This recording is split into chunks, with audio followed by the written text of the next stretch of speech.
Stroke merupakan suatu kumpulan gejala yang diakibatkan karena aliran darah terganggu di otak. Dan semua kumpulan gejala ini munculnya mendadak. Jadi tidak ada istilahnya muncul bertahap atau segala macam, tapi dia munculnya langsung mendadak. Gejala atau simptom orang yang terkena serangan stroke itu ada beberapa ya. Tapi kalau di Indonesia kan ada singkatannya loh, yaitu segera ke RS. Se-nya adalah senyuman, biasanya wajahnya menjadi miring atau asimetris. Kemudian gerakan, G-nya gerakan. Gerakannya menjadi asimetris juga, misalnya terjadi kelemahan atau kelumpuhan di sebelah sisi. Kemudian segera, R-nya adalah bicara. Bicaranya ini sering menjadi cadel atau dia sulit menjadi mengungkapkan kata-kata. Kemudian kebas. Kebas pada sebelah sisi tubuh ini merupakan salah satu tanda dari serangan stroke.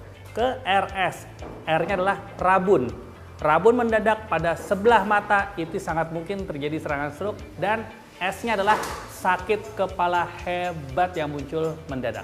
Jadi stroke itu disebabkan karena dua penyebab ya, paling sering adalah pecahnya pembuluh darah dan yang kedua adalah sumbatan pembuluh darah. Yang menyebabkan pecah dan sumbatan ini ada banyak. Memang penyebab stroke itu dibagi menjadi dua faktor resiko, yaitu faktor resiko yang bisa dimodifikasi dan faktor resiko yang tidak bisa dimodifikasi. Yang bisa dimodifikasi misalnya hipertensi, diabetes, kolesterol, terus kemudian kebiasaan merokok, alkohol, gangguan jantung. Nah, hal-hal ini bisa dimodifikasi, artinya bisa diperbaiki. Tapi ada faktor resiko stroke atau penyebab stroke yang tidak bisa dimodifikasi. Contohnya adalah gender, yang kedua adalah usia, kemudian riwayat keluarga dan riwayat pernah stroke sebelumnya. Nah, untuk menghindari penyakit stroke sebenarnya ada banyak kebiasaan atau hal yang bisa kita lakukan. Sebetulnya mirip-mirip dengan penyakit jantung dan penyakit yang lainnya. Yang pasti adalah kita harus menjaga lingkar perut. Nah ini ya, jadi harus menghindari obesitas.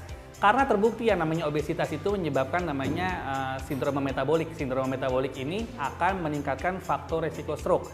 Kemudian hindari makanan-makanan yang berkalori tinggi tapi tidak dibakar. Artinya kita jarang olahraga, itu nggak boleh. Kemudian makanan-makanan tinggi lemak ya dan seperti itu ya. Dan yang paling pasti adalah hindari paparan dari tembakau atau asap rokok. Karena ini sangat berpengaruh terhadap kerusakan dinding pembuluh darah.